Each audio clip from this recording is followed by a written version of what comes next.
હાલ ગુજરાત વિધાનસભાનું સત્ર ચાલી રહ્યું છે ત્યારે આજરોજ બજેટનો સત્રનો અંતિમ દિવસ છે તો આજરોજ વિધાનસભામાં ગૃહમાં વર્ષ 2023-24ના કેગનો રિપોર્ટ રજૂ કરવામાં આવ્યો હતો ત્યારે આજે પણ વિધાનસભામાં વિપક્ષે હોબાળો મચાવ્યો હતો ત્યારે વિધાનસભા અધ્યક્ષ શંકર ચૌધરી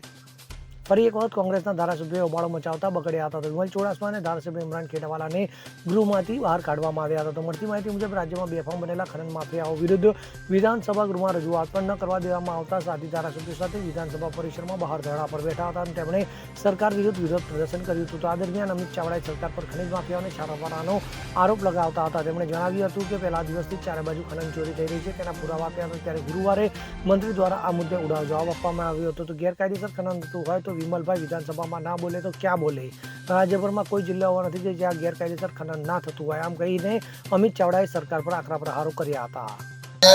ગુજરાતીઓના હકનું લૂંટી રહ્યા છે, સરકારની તિજોરીને મોટું નુકસાન કરી રહ્યા છે અને ખનન માફિયાઓ સામેની લડાઈ કોંગ્રેસનો ધારાસભ્ય જ્યારે લડે એ વાત ઉઠાવે ત્યારે એને ગૃહમાંથી બહાર ફેંકી દેવામાં આવે છે. એ આ સરકારની હકીકતો આજે આપણે બધાએ જોઈ છે. Bureau report CN24 news. હવે જુઓ